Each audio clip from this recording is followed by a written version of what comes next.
Believe it or not, the grotesque monstrosity you've just witnessed is, in fact, the son of Godzilla. In 1967, the Godzilla franchise was on its 8th film, and the series was dwindling a bit. The studio decided they wanted to draw in a new audience, and came up with an idea to create a cute baby Godzilla character in order to appeal to young women. What they got was this. This is what he looks like. That's his face. Obviously something has gone horribly wrong. What up, nerds? I'm Alex Brisson. Welcome to Brissflix, a show where I talk mad shit on bad movies in an effort to lower their self-esteem because I'm a bully. There have been 29 Japanese live-action Godzilla films, so it's inevitable the series would go through its ups and downs. But I don't think it gets much worse than 1967's Son of Godzilla.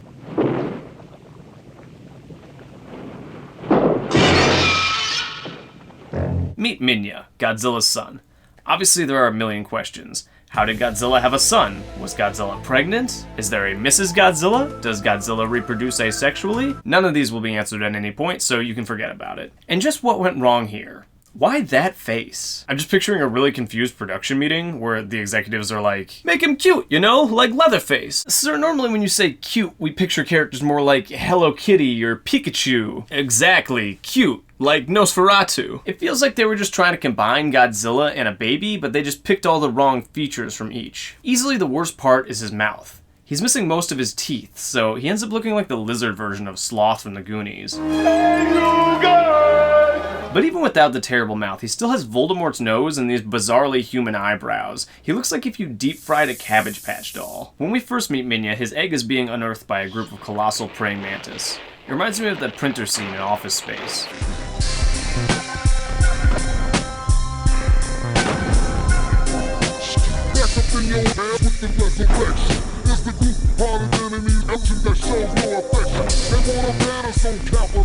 And this moment pretty much reflects how the rest of Minya's life is going to go. From the instant he hatches, he is getting the shit kicked out of him. Our hero first takes the form of a sopping wet rotisserie chicken. Disgusting. These mantis are doing God's work as far as I'm concerned. That the power of Christ compels you! Like, throw some holy water on that thing for Christ's sake. Somehow the human characters are immediately able to identify what they're looking at. It looks like a baby Godzilla. Does it though? Does it even bear a passing resemblance to Godzilla? I don't think he's fully developed yet. Is it too late to put him back into the egg? It's like Danny DeVito's body with Lisa Rinna's lips. I just wanna be pure. He spends most of this opening scene with his ass up and crying, which certainly seems like a winning formula for creating a character with mass appeal. And don't even get me started on his sounds. Godzilla has an iconic roar that fills me with nostalgia every time I hear it. Come on, hurry up! But Minya mostly sounds like an injured donkey. Sometimes he does this shrill, pitched-up version of Godzilla's roar. But sometimes Minya has a human voice, which is unsettling. So Godzilla shows up and he's like, hey, back up. That's my kid. Hey, what are you doing messing around with my kid? And the praying mantis are like, aw yeah, come and get him, tough guy. And they even step on Minya's head just to further degrade him.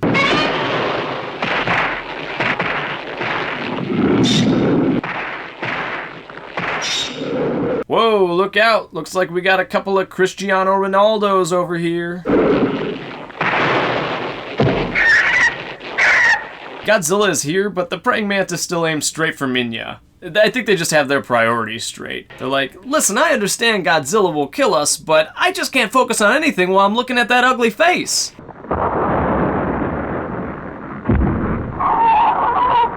Even Godzilla drags Minya face down through the dirt.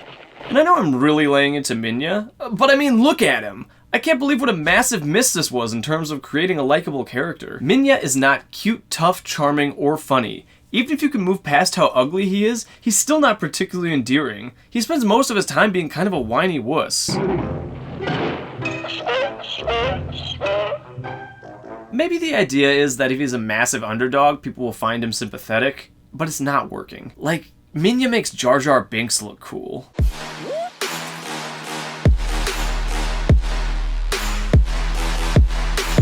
So Godzilla murders these praying mantis and then he bounces. He got one good look at Minya and was like, that ain't my kid. I'm just stepping out to buy some cigarettes real quick, have fun raising yourself. But eventually Godzilla doubles back and gives Minya a ride on his tail. Which probably would be cute if it wasn't for Minya's face. That goddamn face! The next time we see Minya, he's learned to walk, but he's still a total bumblebutt. He trips over the very first rock he sees. In fact, ordinary rocks seem to be Minya's nemesis throughout the film. I love that his every action is accompanied by a tuba. Womp, womp. Womp, womp, womp, womp. Minya's really lame. Womp. It's funny too, because making an actually cute baby Godzilla seems like it would be a pretty straightforward task. Like, just do Godzilla, but cute and small. There are other baby Godzillas in later movies that are much more endearing. There's Baby Godzilla from Godzilla vs. Mechagodzilla 2. There's Chibi Godzilla from Godzilla vs. Space Godzilla, who's hysterically cute. I feel like they kind of hit the nail on the head with this one. And of course, who could forget Godzuki from the Hanna-Barbera Godzilla cartoon?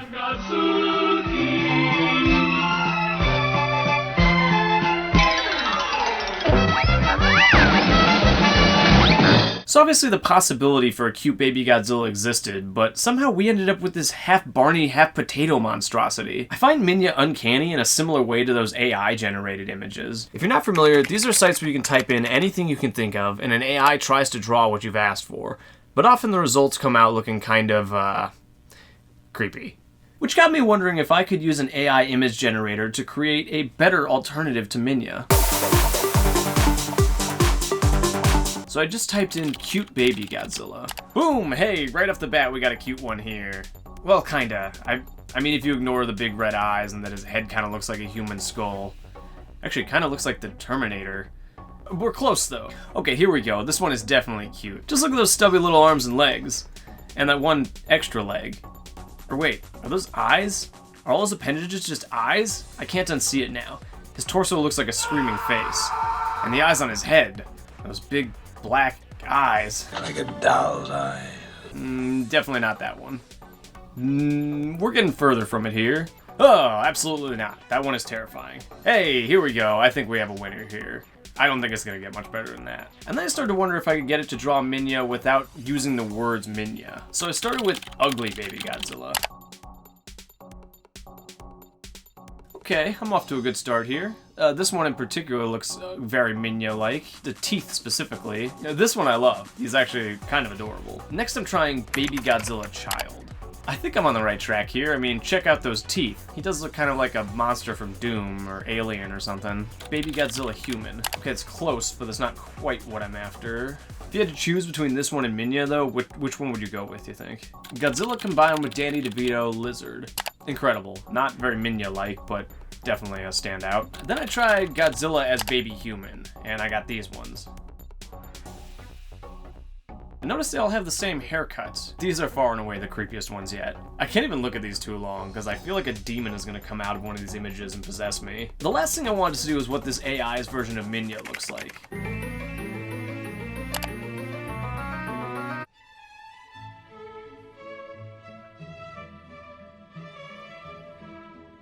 Incredible. It's spot on. It's like it knows exactly what Minya looks like and it draws him perfectly every time. The body shape and the teeth specifically are so spot on. It's kind of incredible. Somebody go put this version into the movie. I don't think it's too late. We can still swap him out. Let's get back to the movie. So Minya continues to be unbearable and throws a tantrum. Godzilla's reactions really crack me up. Like, he does not have the patience for this kid. At one point he even raises his fist like he's gonna hit Minya. But I guess he thinks better of it. So Godzilla teaches Minya all the vital giant monster skills, like how to roar and how to breathe fire. This stuff is vital on your giant monster resume. But, unsurprisingly, Minya is terrible at this, too. So Godzilla stomps on Minya's tail to get him to breathe fire. Godzilla has kind of a habit of just hitting his kid until he does what he wants. Father of the year over here. From here, the movie falls into a cycle of Minya shows up to fight a monster, the monster kicks his ass, and Godzilla shows up to begrudgingly save the day. First, it's another one of these praying mantis. I I can't quite tell if he's supposed to be like, "Oh man, just my luck. Why does this always happen to me?" Or if he's being like, "Yo, Minya's here. Better back up. I'm about to mess you up, praying mantis." But of course he gets his ass kicked again. At no point in this film does Minya become competent. You kind of expect it to be like he's gonna learn from Godzilla along the way, and by the end he's gonna save the day. Nope. Minya just gets his ass kicked by literally everybody and he never improves. Even the humans get sick of Minya. Get away from here! Go back! Go away!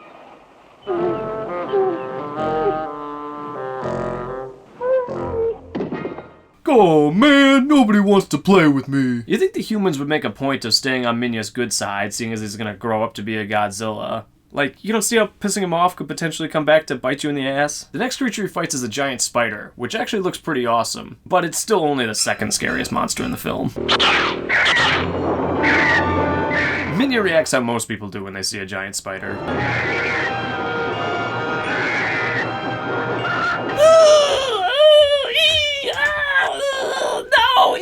No! And then the spider starts covering Minya with spider webs, making him even more terrifying. Like he didn't already look enough like a Halloween decoration. The spider gets Minya all webbed up and ready to eat, and he starts making the sound like a dying cat.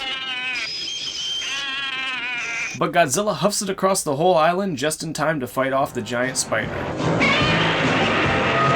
This would be a perfect moment for Minya to rise up and save the day, but nope. He just kind of cowers behind Godzilla the entire time. But he's not afraid to talk some shit once the spider is dead. Yo, that's why you don't mess with Minya! But then it starts snowing heavily, which leads to Minya's most pathetic scene yet. Ugh. Will somebody just put him out of his misery? And Godzilla does not care, once again. He gets out of there as fast as possible. And I know we're all hoping Godzilla will just leave and let Minya die in the snow, but tragically he does come back and saves Minya. And they go into hibernation together. And all the people get away safely. There were people too, did I mention that? When the snow melts, Godzilla and his son will probably live on that island. Oh. And that's Son of Godzilla. I'll give it 8 out of 13 naked Danny DeVitos. It's pretty schlocky, but if you like these Japanese giant monster movies like I do, then you'll probably still enjoy it. And while Son of Godzilla is pretty wacky, it's nothing compared to what I'm about to show you.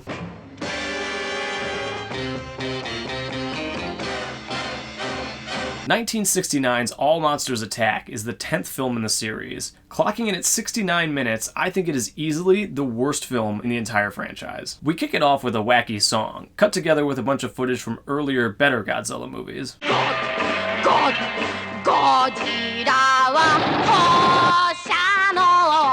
Even Minya gets a shout out.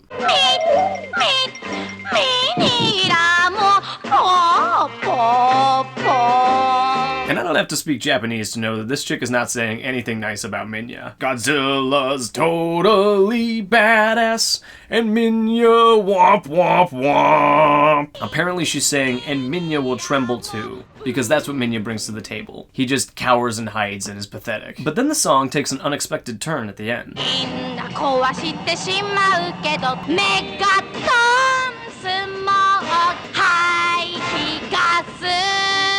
Bet you didn't see that coming. The song was about pollution all along, which I bet you're thinking is going to be one of the central themes of this film, but nope.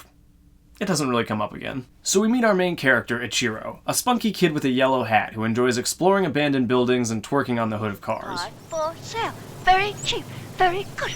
Also, he's weirdly obsessed with Minya. And Minya cried just like that did. So I guess people like Godzilla and Minya now? The boy's got the idea that the monster is his friend and protector. They're all over the place about how they feel about Godzilla in these movies. One movie they're like, oh my god, it's Godzilla! He killed 1 million people in Tokyo! And the next movie they're like, it's Godzilla, our savior and friend to all children, here to rescue us! Godzilla! But But every day on his way home from school, Ichiro gets jumped by the local gang. A bunch of bullies show up and they steal his radio tube and demand that he honk the horn of a motorcycle to scare a nearby man painting a sign, which sounds less like the plot of a movie and more like a Mad Lib I filled out poorly. Hey, look at him go. Hey, oh, crybaby. Baby, you're crying. That night, Ichiro goes to sleep, and when he wakes up, he finds himself on Monster Island. Yep. The majority of this film takes place in Ichiro's dreams, so the only giant monsters we're going to see are entirely in his imagination. So that's cool. Dream sequences are notoriously the worst part of any movie, so to have half the movie taking place in a dream where there are no actual stakes is dumb. That's dumb. But it wasn't a dream, it was a place, and you were there. Oh, But as Ichiro is wandering through his dream, he witnesses something amazing. Godzilla and Kamakura. Wow, Godzilla's beating the shit out of those praying mantis. But wait, haven't we seen this before? You're not going crazy. They really did just reuse the exact footage from Son of Godzilla and put it back into this movie as though it's a totally new scene. But they don't just do this once. They do this over and over and over again. Almost half of this movie's 69-minute runtime is reused footage from earlier Godzilla films. It's like those terrible clip show episodes of sitcom where all the characters sit around and are like, hey, remember that time that we did something that was entirely more interesting than what we're doing right now? A few weeks ago, I went on a car trip, and this guy caused all kinds of trouble. So we rewatch Godzilla fight the giant praying mantis and the giant spider and the giant condor and the giant crab all over again. But as Ichiro is running to safety, he falls into a deep dark pit. This is usually the part of the dream where I would wake up, but I guess Ichiro is a really deep sleeper. Thankfully, he is promptly rescued by none other than... Minya. Hey, come on over here. That's right, Minya is back. But this time, he can talk. I won't hurt you. You won't? No, don't be afraid. Very convincing. Come over here, kid. I'm definitely not gonna eat ya. Nope, not me. This is kind of a remarkable feat they've accomplished here. I really didn't think it was possible to make Minya any more unlikable than he already was, but they found a way. His voice sounds like a low-rent Barney the Dinosaur. What are you doing, huh? Just feeling lonesome because I got no friends. What? Minya has no friends? No way. How could that be? It also raises a funny question about giant monster social circles. Like, does Godzilla have friends? See you later, son. I'm going to play catch with the giant crab monster.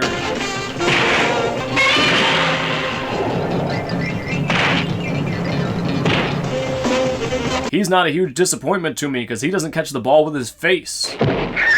Just then Gabara shows up. He's kind of your typical Godzilla villain. Just a big, mean, red-headed lizard whose roar sounds like a car engine failing to start. Girl, look at that body. Girl, look at that body. It turns out Gabara bullies Minya, just like the real-life kids bully Ichiro. It looks like these two have more in common than we knew. Godzilla says that I should learn to fight my own battles, you know. Godzilla says I need to expand my portfolio in order to get into an Ivy League giant monster school. So even though he's scared, Minya steps up to fight Gabara, and he grows big enough to be up to the task. Yeah. Whoa, that is the last part of Minya I want to be zooming in on. What on earth? His weird Ken doll crotch with Ichiro just peeking out from in between his legs. So Minya enters the battlefield as pathetically as possible. He wobbles over, making his injured donkey sound. So Minya and Gabara start duking it out, but Minya's only like half of Gabara's size, which is weird because doesn't Minya have the ability to grow in size? Didn't we just see that? So like, why didn't he just make himself twice as big? What do I know? So naturally Minya gets the crap kicked out of him and runs away. Now I think I'll run. Then some jets attack Godzilla, but he smashes them up like they're nothing, and Minya and Ichiro are stoked about it.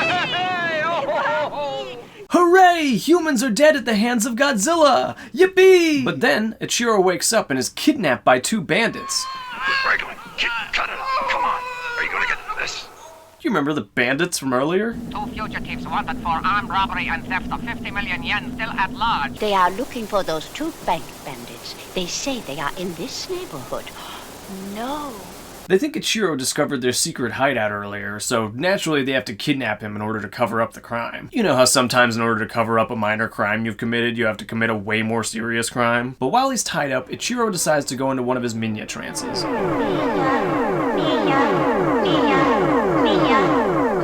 But when he gets there, Gabara is already kicking the shit out of Minya.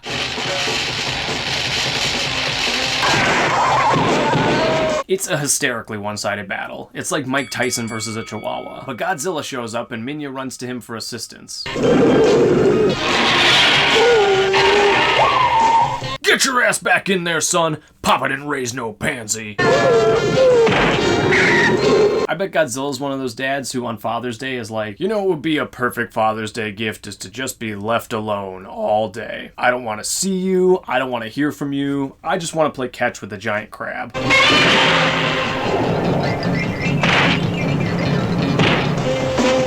Minya eventually manages to bite Gabara's arm. And then he runs away.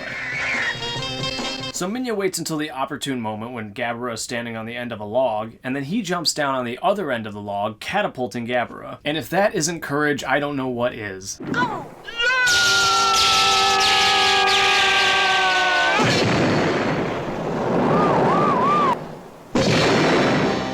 Oh, and here I thought Minya wasn't good at anything, but look at this Olympic-level diving he's doing here. Godzilla comes over and he's stoked. He even kicks Gabara as he passes him. Way to go, son! Great job beating up that loser! So Gabara flees in shame, and Ichiro taunts him as he runs. Go home, Gabara! You are a loser!